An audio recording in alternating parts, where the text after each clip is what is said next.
Hi, I'm Dr. Elliot Adam from ElliotOracle.com. I'm also the author of the award winning Fearless Tarot and Tarot in Love, consulting the cards in matters of the heart.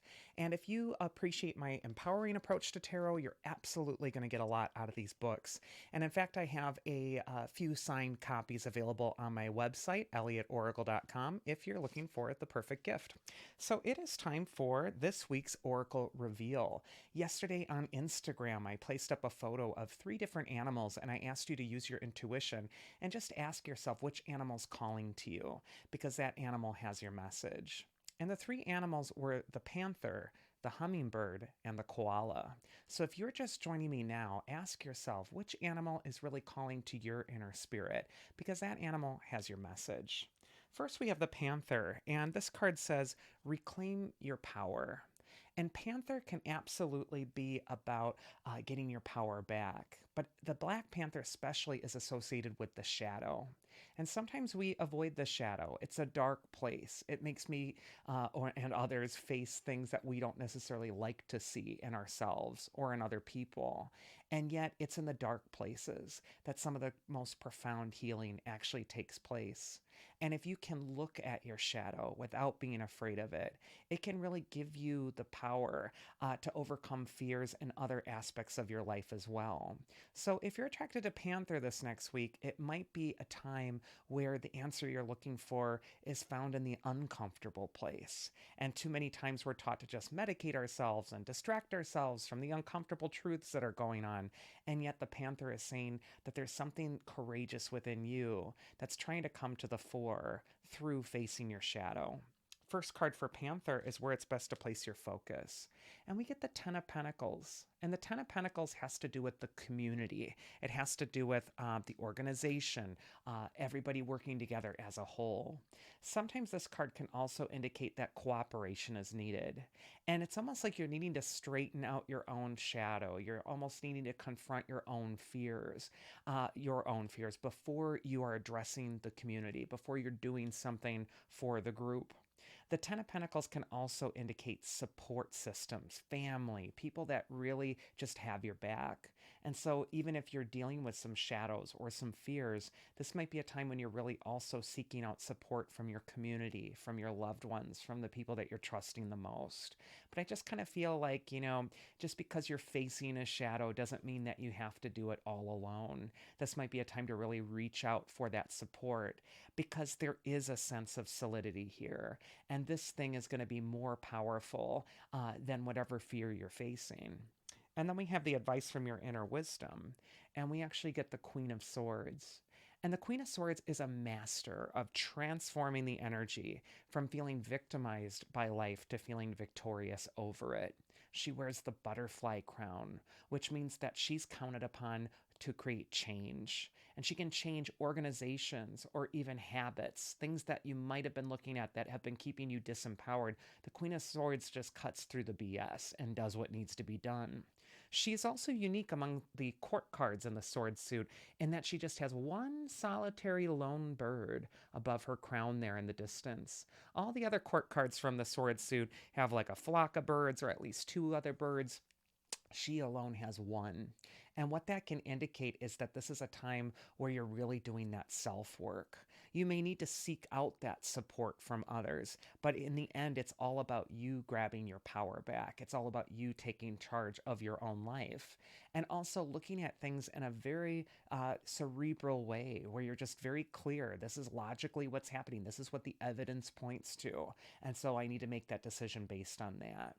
And then the mythic archetype that's going to help you. We've seen Perseus before, and he's so fitting here. The card says courage. And Perseus is all about facing the shadow, which is represented by the Gorgon Medusa, who, if you look at her too directly, too closely, she can paralyze you and turn you to stone.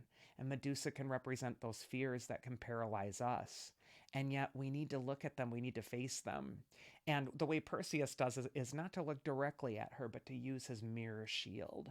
And so this might be a time when you are placing a mirror, placing a buffer between you and the shadow, where you're able to look at it, but it isn't so direct. And a beautiful tool for being a mirror for me has always been tarot or symbolism. It's a really great way to look at what our inner shadow is telling us without actually, going toe to toe with it and wrestling with it directly.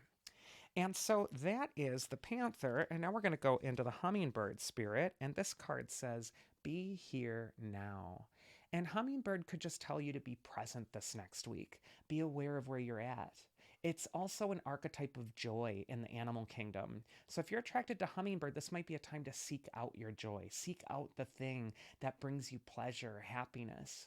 There is plenty of sorrow in the world, but there is also joy. And sometimes the hummingbird is telling you that it isn't, horrible to look at what's going to bring you joy at this time, especially to counteract some of the shadow that you might have been facing or dealing with. And so don't feel guilty about giving yourself a happy moment or a break or a time away from something that's really intensive or stressful. First card for Hummingbird is where it's best to place your focus. And we get the Knight of Cups, who's the messenger of love. The Knight of Cups is telling you to place your focus on love this next week and also communicating that love. The Knight of Cups, not Pentacles, has the winged helmet and shoes of Mercury, the messenger god. So he's all about communicating the heart. And I just feel like this is a time not to just feel love, but instead to be here now with love, to express it, to say it, to put it into words, because that's going to be important. Next, we got advice from your inner wisdom. We get the Empress reversed. And whenever I see the Empress reversed, I think of, where is it that's needing nurturing right now that's been really neglected up until now? That Knight of Cups is all about pouring love into that part of your heart. And the hummingbird, too, it's just calling you to play. It's calling you back home to the thing that's going to bring you joy. So ask yourself what it is you need right now and give that to yourself when the Empress comes up, upright or reversed. And then the mythic archetype that's going to help you this next week for Hummingbird is Apollo. He is the god of light and clarity and music and divination. Apollo could just say that it's time to illuminate yourself by giving love to that thing within you that brings clarity. This is also a time to be present or here now with the inner wisdom that's coming to the surface. That's only going to come when you give yourself what you're needing. But I also just feel like this is a time to bring beauty, harmony, balance back into your life. It's time to reharmonize that which is lopsided by giving it love. And then finally, we have the Koala spirit, and this card says, Spirit has a plan. And koala is, for me, it's just that gentle, serene presence in the trees. This could be a time when you're just being present, where you're not actively striving and pushing and trying to make something happen, but instead where you're receptive. You're also just kind of tuning into what spirit has planned for you, what's being opened or illuminated in your own life. So I just think the koala is just about being present, learning to breathe, and being patient. First card for Koala is where it's best to place your focus, and appropriately we have the Angel of Temperance, which is just such a great archetype for the Koala spirit. And everything I was describing, the Angel of Temperance is all about moderation. In fact, if you look up temperance in the dictionary, a lot of times moderation is going to be one of the words that appears there. Temperance is also about balance, though. And the Angel of Temperance has 1 foot in the stream, but also 1 foot on the land. He's also pouring water into the empty cup. He's redistributing the energy and replenishing that which has gone empty.